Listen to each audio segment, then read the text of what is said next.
There is a relentless, unforgiving machinery built into the very foundation of modern Hollywood. It is a massive, incredibly well-funded factory, meticulously designed over a century to mass-produce absolute perfection. For decades, the silver screen has demanded a very specific physical and psychological blueprint from its leading men. We all know the standard, unspoken requirements. Chiseled, razor-sharp jawlines, impossibly muscular, heavily dehydrated physiques. And above all else, a carefully manufactured public persona that must never, ever crack under the flashing, blinding lights of the paparazzi. From the golden age of cinema to the explosive action blockbusters of the 1980s, we, the audience, have been heavily conditioned. We have been trained to worship at the altar of this flawless, untouchable aesthetic. We expect our stars to look like gods descended from Olympus, entirely separated from the mundane struggles of normal human existence. In an industry that is absolutely terrified of human flaws, an actor's survival depends entirely on maintaining this fragile, exhausting illusion.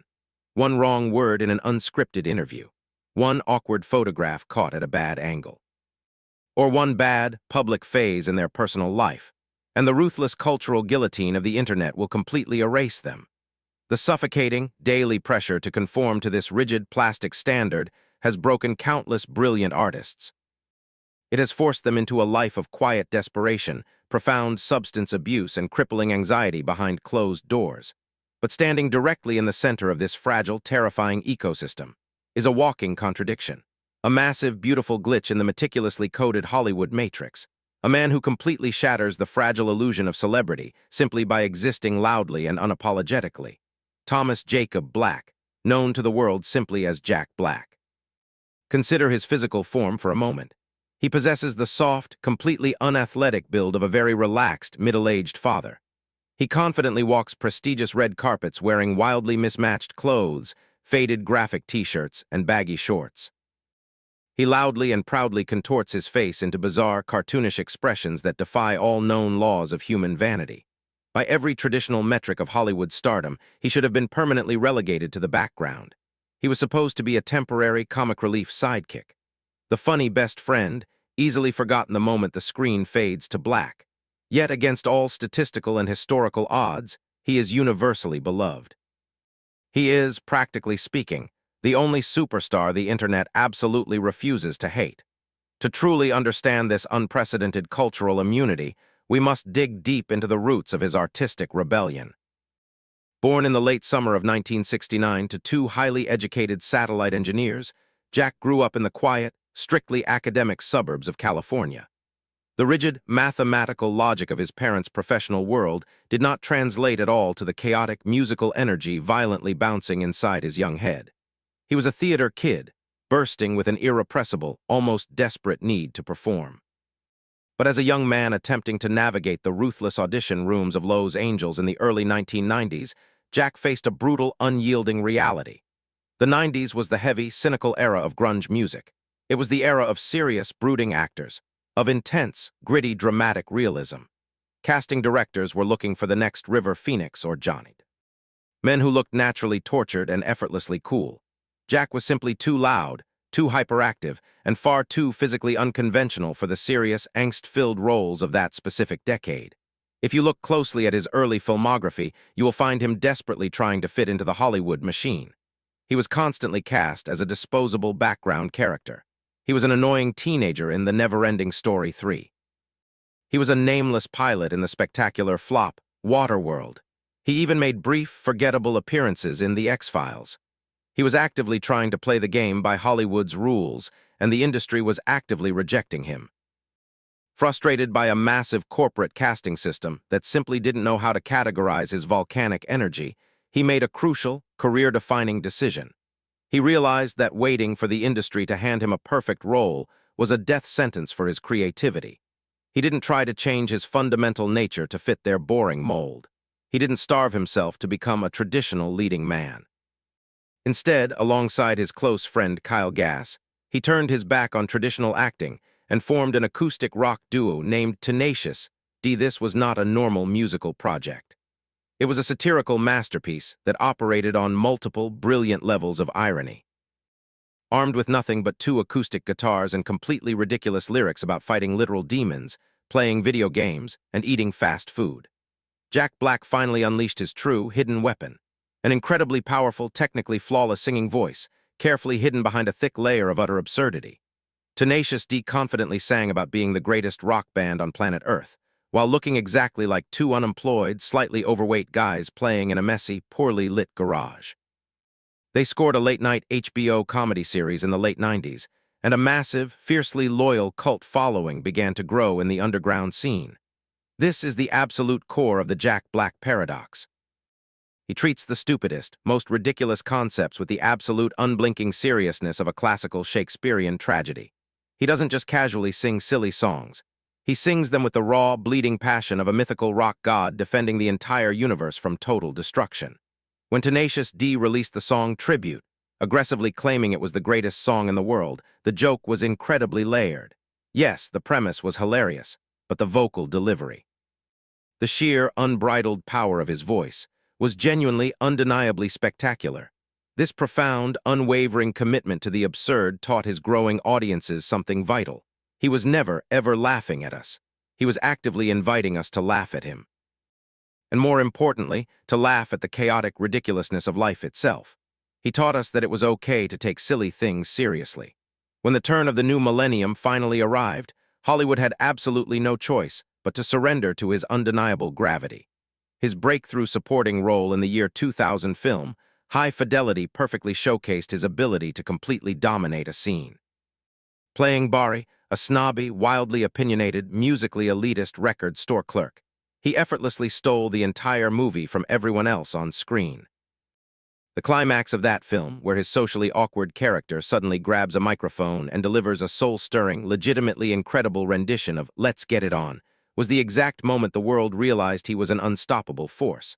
But it was his undeniable magnum opus, School of Rock, that introduced the silver screen to a brand new, incredibly specific archetype, the passionate, hyper-energetic outcast.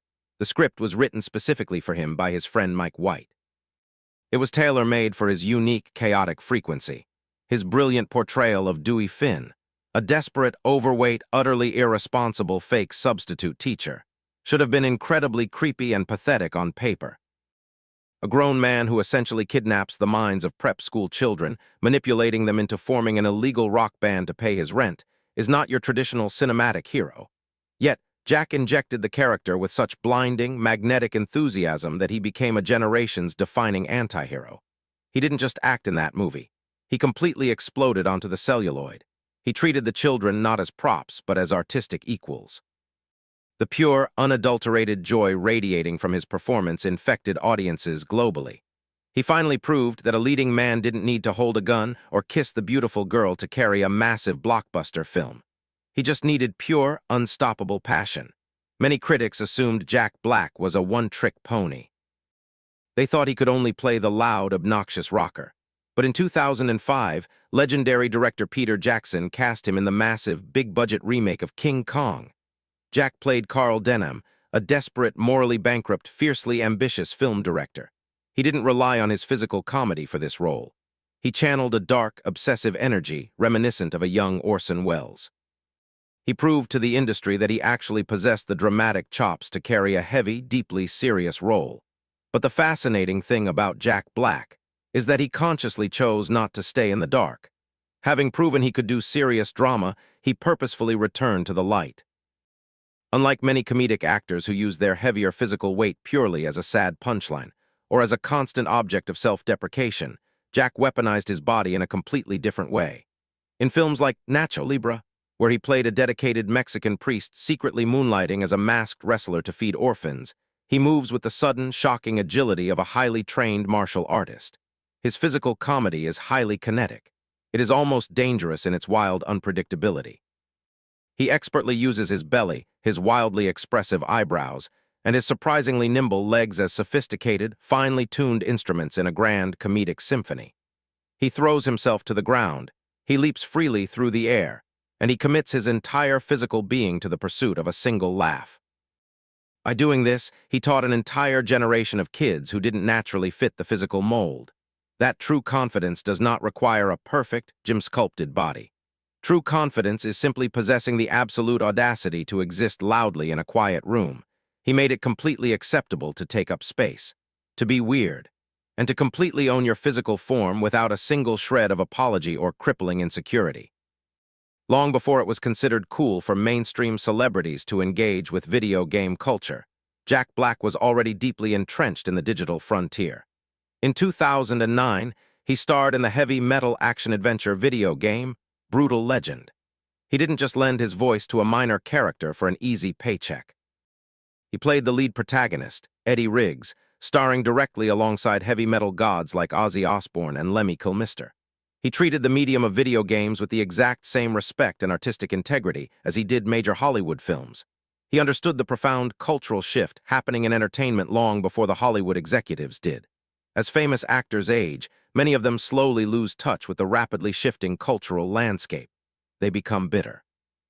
They become completely disconnected from the younger generations, safely isolated in their guarded million-dollar mansions, constantly complaining in magazine interviews about how the industry has changed for the worse. But Jack Black's psychological evolution took a radically different, far more interesting path. He didn't just barely survive the terrifying transition into the digital age. He completely conquered it by actively rejecting the elite exclusivity of Hollywood. In 2018, he warmly embraced the chaotic, deeply cynical world of internet gaming culture, bravely launching his own YouTube channel, Jablinski Games. While other A-list celebrities carefully hired incredibly expensive PR teams to manage their social media, orchestrating perfect, heavily edited glimpses into their glamorous, unattainable lives, Jack took a completely different approach. He simply recorded himself sitting in a messy, poorly lit room, playing vintage pinball machines and modern video games with his teenage sons. He wasn't wearing a drop of makeup. His hair was wildly unkempt, and his beard was overgrown. The videos were barely edited, filled with dead air, awkward jokes, and genuine, unfiltered family moments. The internet is notoriously, famously ruthless to out-of-touch celebrities trying to invade their space. The digital world is specifically designed to immediately detect and destroy inauthenticity. If you fake it on the internet, you will be destroyed. But the massive gaming community and the internet at large instantly embraced Jack Black as one of their own, because they clearly recognized that he wasn't faking it for cheap views. Whether he is seamlessly transitioning into the soul of Poe the Panda, bringing a deeply profound humanity to an animated martial arts warrior in Kung Fu Panda, or singing a ridiculous, internet-breaking love ballad called Peaches as the villainous Bowser in the Super Mario Bros. Movie, or stepping into the blocky, pixelated universe as Steve in the live-action Minecraft adaptation. I am Steve. He never exhibits a single drop of condescension. Many Hollywood actors secretly look down on animated films and video game adaptations, treating them strictly as cheap, contractual cash grabs. They show up to the recording booth in sweatpants, say their lines as fast as possible, and leave. Jack Black approaches geek culture, animation, and gaming with the genuine, wide-eyed reverence of a child discovering real magic. He fundamentally respects the complex lore. He profoundly respects the fiercely protective fans. He doesn't lazily pander to the audience. He just genuinely, passionately wants to play in their sandbox. We currently live in a cultural era characterized by an exhausting, deeply cynical vigilance. Every single day, the public uncovers the dark, highly disturbing realities hiding behind the manufactured, perfect smiles of our beloved cultural icons. We have grown painfully, tragically accustomed to the heartbreaking fall of our heroes. We fully expect what psychologists call the sad clown paradox. It is the tragic, deeply psychological reality that those who shine the brightest on screen, those who spend their entire lives working tirelessly to make us laugh the hardest, are often rotting away in the dark, consumed by their own hidden demons, severe addictions, and profound, suffocating loneliness. The world has watched too many bright lights extinguish themselves far too early. When a celebrity is universally loved, the modern internet instinctively waits for the other shoe to drop. We nervously wait for the scandal. We wait for the tragic expose. We wait for the dark, ugly truth to finally be revealed on a trending hashtag. But Jack Black completely, joyfully defies this terrifying paradox. He survives and he thrives because there is absolutely no mask to tear off. There is no dark, hidden, abusive persona waiting to be exposed in a shocking, multi-part documentary. The loud, singing, belly dancing, fiercely loyal, wildly inappropriate man you clearly see on the screen is exactly the same man he is when the studio cameras are completely turned off and everyone goes home. In a modern, highly stressful world desperately starving for true authenticity, his absolute lack of shame is actually a form of deep psychological healing for the masses. He is a walking, breathing reminder that human joy does not always have to be incredibly complicated. He proves, once and for all, that you do not fundamentally need to be a tortured, miserable soul to be a brilliant, impactful artist. You do not need to carry a heavy, incredibly dark secret to be an interesting, multi-dimensional person.